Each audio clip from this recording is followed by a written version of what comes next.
All right, let's dive right into one of the absolute most dizzying paradoxes of the human mind. Welcome to this explainer. Today we're taking a little journey, going from cognitive vertigo all the way to profound experiential peace. We're going to explore this infinite door that consciousness opens up when it turns back to look at itself. It's a mystery that has literally haunted philosophers for thousands of years, and honestly, it still totally puzzles modern neuroscientists today. So, take a look at the text on your screen right now.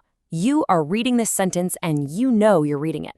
But notice something kind of strange happening in the background there. You know that you know. Right now, in this exact moment, your mind is pulling off an impossible trick. It is watching itself think. It's literally observing itself observe, kind of like a mirror reflecting a mirror. If you've ever laid awake late at night, with your thoughts just circling, you've probably felt this weird doubling effect before. That sensation where you're standing slightly apart from your own experience, just noticing yourself notice. And, it feels completely natural right up until you ask one really simple question. Who exactly is watching the watcher? Because think about it. If there's an observer inside your mind watching your thoughts, well, who is watching that observer? And then who watches the next one? Suddenly, the mind just seems to recede infinitely inward. It's like a set of Russian nesting dolls, but there's no final smallest doll inside. And that right there is the heart of our explainer today, the infinite regress problem of consciousness. Now, ancient Greeks like Zeno wrestled with this strange loop. They recognized that to think about thinking, you have to think about thinking, and so on, endlessly. Later on, René Descartes basically tried to solve this by placing a tiny soul in the pineal gland of the brain, creating what we now call the homunculus fallacy. We just naturally want to imagine that consciousness requires a little person, a homunculus, sitting in a tiny movie theater inside our head, watching our perceptions on a screen. But the thing is, this solves absolutely nothing. It just relocates the mystery. Who is inside the homunculus's head? Modern neuroscience has mapped the brain in completely exquisite detail, and they have entirely abandoned this idea. There is simply no central viewing chamber in the brain. Section 1. Strange loops and brains. To really grasp what's happening in our heads, we actually need to step back and look at the world around us. Because, as it turns out, nature absolutely loves to fold back on itself. And this brilliantly shows that systems referencing themselves are actually a fundamental organizational principle of nature, not some kind of weird mistake.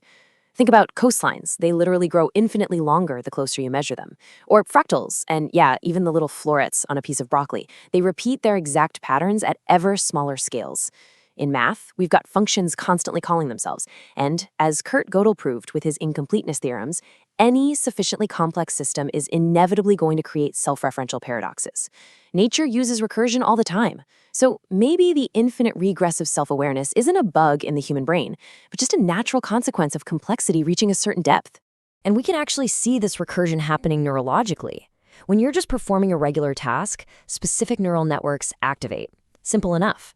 But when you monitor yourself performing that task, what psychologists call metacognition, additional regions up in the prefrontal cortex suddenly light up. It's literally the brain watching the brain. But wait, those monitoring regions are made of neurons too, right? So what monitors the monitors? If higher order regions are just tracking lower order ones, we're just pushing the infinite regress up another level. Eventually, we run out of hierarchical layers and the system is just stuck, endlessly observing itself. Modern science, as you might guess, desperately tries to escape this trap. Functionalism, for instance, argues that consciousness is just information processing, basically code checking code, so you don't need a little watcher. Then there's embodied cognition, which roots awareness in the flesh itself. The idea is that the body simply senses its own self-maintenance. Illusionism takes a totally radical route. It claims phenomenal experience doesn't actually exist at all. Talk about neatly eliminating the regress, right? Just deny the whole illusion. And finally, integrated information theory, or IIT, argues that consciousness is quantified, unified information, where self-reference is just built right into the mathematical structure of the system. Notice the pattern here? Each of these theories is mechanically trying to replace that little watcher in your head with functions, flesh, or data. All right, section 2, the language of I. But what if the problem isn't just in our biology or our math? Just listen to how we actually talk about ourselves. I see my hand. I am aware of my thoughts.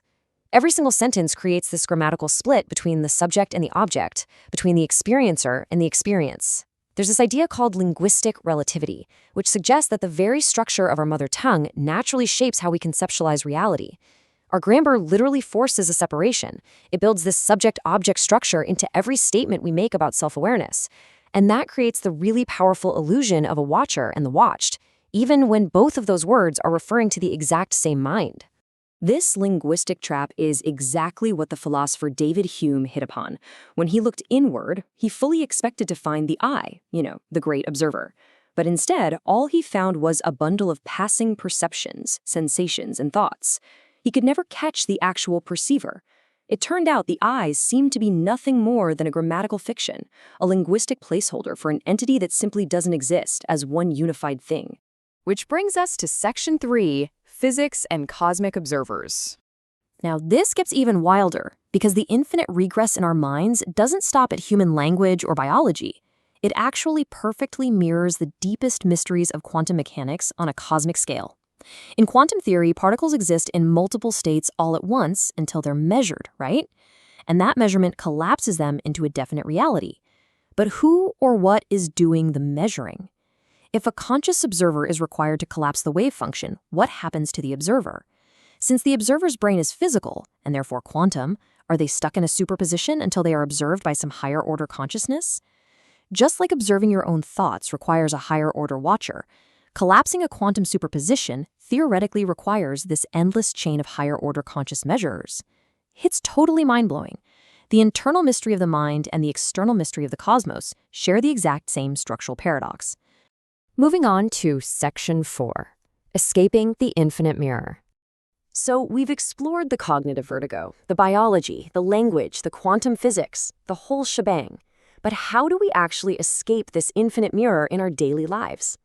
Well, the answer doesn't lie in logic. It lies in direct, lived experience. Think of an athlete completely in the zone, or maybe a time you were so deeply absorbed in a gripping novel you forgot where you were.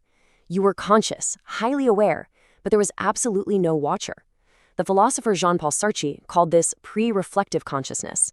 Psychologist Mihaly Csikszentmihalyi called it flow states. In these moments of optimal experience, that reflexive loop just vanishes entirely. There's no internal division between the experiencer and the experience. You just become pure doing. The infinite mirror effect only pops up when we shift back into reflective mode.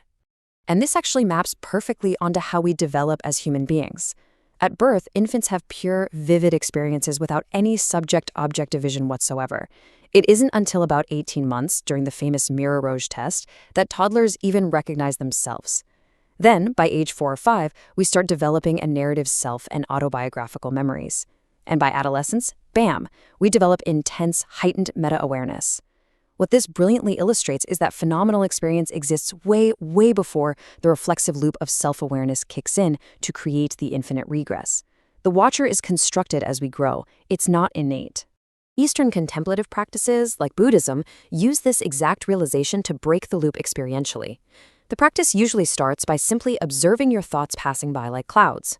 But the really advanced step is to turn your attention inward and actively look for the watcher.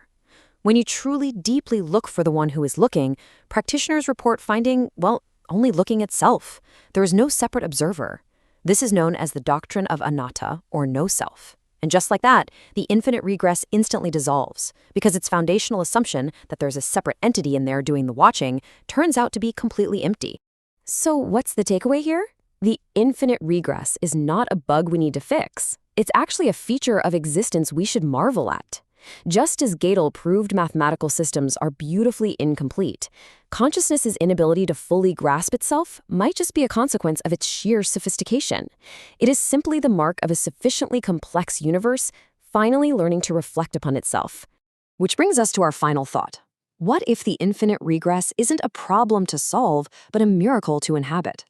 I mean, it is objectively extraordinary that you can be aware that you're aware. Out of all the inert, unconscious matter in the entire cosmos, you are the universe experiencing itself. So the next time you feel that dizzying doubling of your own thoughts, I invite you to do something counterintuitive.